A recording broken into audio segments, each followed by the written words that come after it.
امام ابو داود رحمۃ اللہ تعالی علیہ اپنی کتاب سنن ابی داود میں حدیث پاک ذکر فرماتے ہیں، سیدنا زیاد بن حارث سدائی رضی اللہ تعالی عنہ روایت فرماتے ہیں کہ وہ حضور علیہ الصلاۃ والسلام کی خدمت میں حاضر ہوئے اور آپ علیہ الصلاۃ والسلام کی بارگاہ میں جا کر انہوں نے آپ کے ہاتھ پر بیعت کی، اور پھر انہوں نے طویل حدیث کا ذکر فرمایا جس کا آخری حصہ یہ ہے۔ بیان فرماتے ہیں کہ اسی دوران کہ میں آپ علیہ الصلاۃ والسلام کی مجلس میں حاضر تھا تو ایک آدمی آیا اور آ کر عرض کرتا ہے، یا رسول اللہ صلی اللہ علیہ وسلم آتنی من الصدقہ،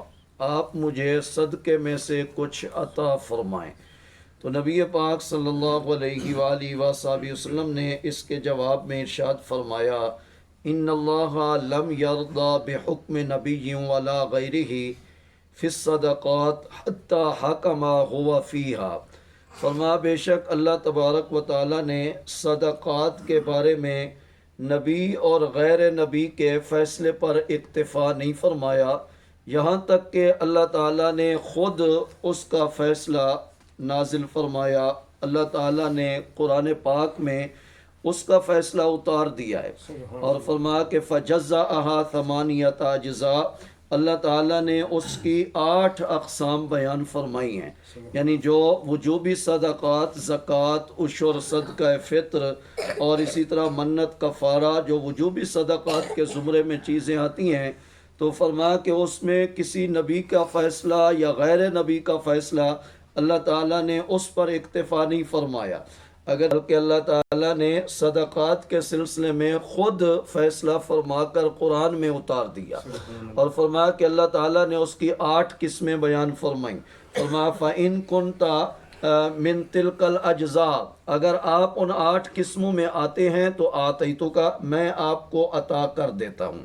تو یعنی آپ علیہ الصلوۃ والسلام نے سائل کی پہلے تحقیق فرمائی، اور تحقیق کا معیار کیا تھا؟ فرمایا کہ معیار قرآنی ہے کہ اللہ تبارک و تعالیٰ نے وہ صدقات کے جو مصارف ہیں وہ 8 بیان فرمائے ہیں، اگر تو سائل کا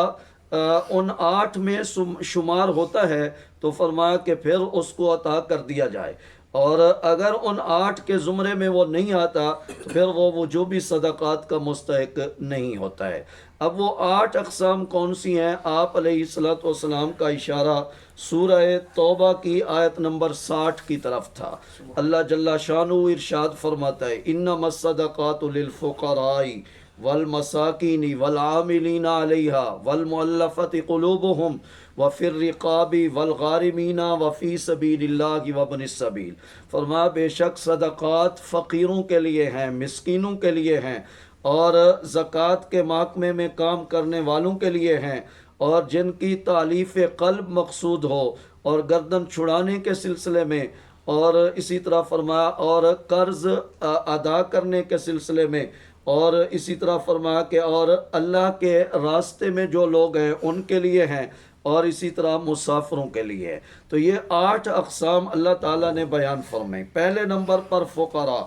فقراء فقیر کی جمع ہے۔ فقیر کس کو کہتے ہیں؟ جس کے پاس کچھ نہ کچھ ہے لیکن وہ اتنا ہے کہ وہ نصاب کو نہیں پہنچتا ہے، یعنی اس کے پاس کچھ نہ کچھ ہے لیکن نصاب جتنا نہیں ہے، تو یعنی اس کا کل سرمایہ اگر ملا لیا جائے تو وہ نصاب کو فرمایا کہ نہیں پہنچتا ہے۔ وہ نصاب 52.5 تولے چاندی کوئی جو ہے یعنی 5 لاکھ آپ سمجھ لیں، تو یعنی اس کے پاس اتنا موجود نہیں ہے، ضرورت اصلیہ سے زائد اس کے پاس نصاب جتنا مال موجود نہیں، وہ شرعی فقیر ہے۔ اور پھر دوسرے نمبر پر فرمایا مسکین ہے۔ مسکین جو ہے وہ فقیر سے بھی جو ہے کم درجے کا ہے، یعنی مسکین وہ ہے کہ جس کی ملکیت میں کچھ نہیں ہے، تو صبح کھا لی تو شام کی نہیں ہے، اور اسی طرح اس کا مکان رہنے کو اپنا نہیں ہے، یعنی وہ کسی چیز کا مالک ہی نہیں ہے، تو اس کو جو ہے یعنی مسکین کہا جاتا ہے۔ اور تیسرے نمبر پر فرمایا والعاملین علیہا، کہ جو ان صدقات کی وصولی پر مقرر ہیں۔ تو شرعی حکومت میں باقاعدہ ایک محکمہ زکوٰۃ و عشر ہوتا ہے، یعنی جن کا کام یہ ہوتا ہے کہ وہ وجوبی صدقات وصول کرتے ہیں اور پھر وہ بیت المال کے فنڈ میں جمع کراتے ہیں، اور انہیں جو تنخواہیں دی جاتی ہیں وہ انہی زکوٰۃ کے مالوں سے دی جاتی ہیں۔ تو فرمایا کہ ان پر بھی اس لیے کہ وہ اسی محکمے میں کام کرتے ہیں اور انہوں نے اپنی خدمات اس محکمے کے لیے پیش کر دی ہیں، تو ان کی تنخواہ اسی سے ادا کی جائے گی۔ اور اسی طرح فرمایا کہ چوتھے نمبر پر والمؤلفۃ قلوبہم، کہ جن کے دلوں کو نرم کرنا مقصود ہو۔ تو ابتدائی اسلام میں تو نان مسلم لوگوں کو اور کمیونٹی کو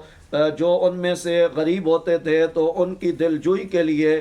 کچھ نہ کچھ دے دیا جاتا تھا تاکہ ان کے دل میں اسلام کی محبت پیدا ہو اور یہ لوگ اسلام قبول کر لیں۔ تو جب اسلام غالب آ گیا تو اب یہ ہے کہ وہ نو مسلم، یعنی نان مسلم نہیں بلکہ نو مسلم کے جنہوں نے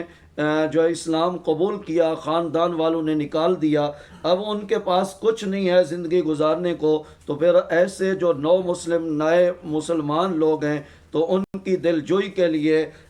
جو ہے کچھ نہ کچھ انہیں صدقات سے دے دیا جائے تاکہ وہ اپنی گزر اوقات جو ہے وہ صحیح طریقے سے کر سکیں۔ تو پانچویں نمبر پر فرمایا وفی الرقاب، فرمایا کہ گردن چھڑانے کے سلسلے میں یہ خرچ کیے جائیں۔ تو ابتدا میں جب جو ہے غلامی کا رواج تھا، زر خرید غلام ہوا کرتے تھے، تو بعض دفعہ ان کے مالک کہہ دیتے تھے کہ اتنا پیسہ ہمیں کما کر دے دو تم آزاد ہو، جیسے حضرت سلمان فارسی رضی اللہ تعالی عنہ کی آزادی ہے، تو یعنی اتنا پیسہ ہمیں دے دو اور ہم تمہیں آزاد کر دیں گے۔ تو اب ظاہر ہے کہ اس کی مدد کرنا، تو فرمایا کہ وہ بھی وجوبی صدقات سے کر کے اس کی رہائی کا بندوبست مسلمان کمیونٹی کرے۔ اور اسی طرح فرمایا کہ پھر والغارمین، کہ جو مقروض ہیں، یعنی جن پر قرض اس قدر چڑھ گیا کہ اگر وہ پوری زندگی کماتے رہیں تو قرض ادا نہیں ہوگا، تو فرمایا کہ پھر زکوٰۃ سے، عشر سے، وجوبی صدقہ سے ان کی مدد کرو تاکہ اس کا قرض جو ہے وہ اتر جائے۔ اور اسی طرح فرمایا کہ وفی سبیل اللہ، جو اللہ کے راستے میں ہیں، اب یہ مجاہدین جو جہاد پر اللہ کے راستے میں ہیں وہ اللہ کا کام کر رہے ہیں تو ان کی مدد کرو تاکہ وہ جو ہے یعنی صحیح طریقے سے اپنی خدمات پیش کر سکیں کہ ان کی جو ضروریات ہیں ان کی اور ان کے خاندان کی، اب فرما کہ وہ بھی وجوبی صدقات سے پوری کی جائیں۔ اور اسی طرح اس زمرے میں جو اللہ کے راستے میں ہیں تو وہ دینی مدرسے کے طلباء جنہوں نے جو ہے اپنی زندگیاں دین سیکھنے سکھانے کے لیے وقف کر رکھی ہیں،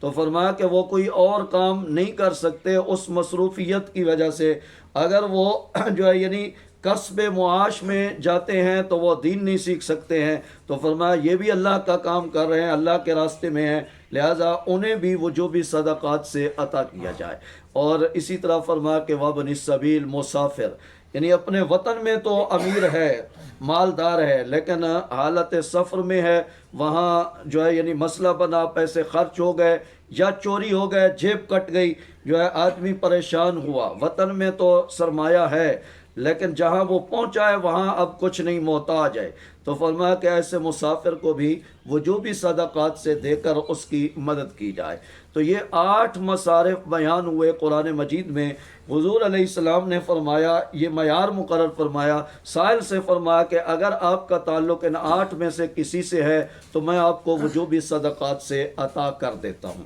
تو یہی معیار آپ علیہ السلام نے مقرر فرمایا اور یہی حقیقی معیار ہے۔ ہمارے ہاں عام طور پر اس معیار کے تقرر میں غلطی ہوتی ہے۔ ہمارا معیار کیا ہے کہ بھئی بیوہ ہو تو ہم دیں گے کہ یہ بیوہ ہے، اور جو ہے یعنی ہم یہ معیار مقرر کرتے ہیں کہ یتیم ہو تو ہم دیں گے اس لیے کہ یہ یتیم ہے، یا یہ کہ اس کا کمانے والا کوئی نہیں ہے تو ہم اس کو دیں گے، یہ ہمارے معیار ہیں۔ تو جب کہ آپ علیہ السلام نے جو معیار مقرر فرمایا تو وہ اس آیت مبارکہ کو آپ نے مقرر فرمایا ہے۔ فرمایا 8 قسمیں اللہ نے بیان کی ہیں، تو ان 8 میں نہ تو بیوہ آئی اور نہ ہی ان 8 میں یتیم کا تذکرہ ہے اور نہ ہی ان 8 میں اس بات کا تذکرہ ہے کہ جس کا کمانے والا کوئی نہ ہو۔ تو یہ ہمارے خود ساختہ معیارات ہیں۔ تو ٹھیک ہے بیوہ ہے، آپ ان 8 کی روشنی میں اس کو دیکھیں، اگر وہ فقراء کے زمرے میں آتی ہے دے دیں، اگر مساکین کے زمرے میں ہے دے دیں، اور باقی جو 8 مصارف بیان ہوئے تو بعض دفعہ بیوہ ہے لیکن جائیداد شوہر کی اسے اتنی ملی کہ وہ تو خود اس پر زکوٰۃ نکالنا واجب ہو گیا. تو یعنی بیوہ ہونا کوئی شرعی مصرف نہیں ہے، فقیر ہونا شرعی مصرف ہے. کہ اگر بیوہ ہے لیکن اس کی ملکیت میں نصاب جتنا نہیں ہے تو وہ ایسی بیوہ مستحق ہے. ہر بیوہ مستحق نہیں ہے. اسی طرح جو ہے یعنی یتیم ہے لیکن باپ کی وراثت سے اسے اتنا ملا کہ وہ غنی اور مالدار ہو گیا شریعت کی نظر میں، اس کی ملکیت میں اتنا موجود ہے کہ وہ نصاب کو پہنچتا ہے. اب یتیم تو ہے لیکن ہے مالدار، اس پر تو جو ہے یعنی اس کے پاس تو اتنا مال ہے کہ جو نصاب کو پہنچتا ہے، شریعت کی نظر میں وہ غنی ہے. تو اسی طرح جو ہے یعنی جس کا کمانے والا کوئی نہیں لیکن اس کے پاس جائیداد اسباب ہیں کہ وہ غنی ہے، تو اگرچہ جو ہے اب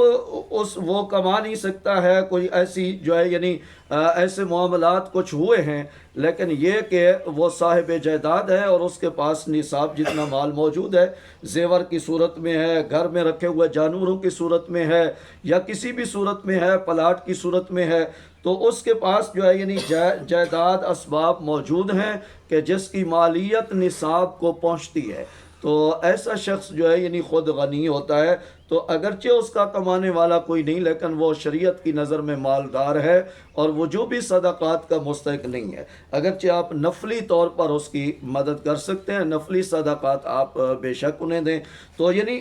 اس ساری گفتگو کا خلاصہ یہ ہے کہ تحقیق از حد ضروری ہوتی ہے. وجوبی صدقات کے سلسلے میں آپ نفلی طور پر ان کی مدد کریں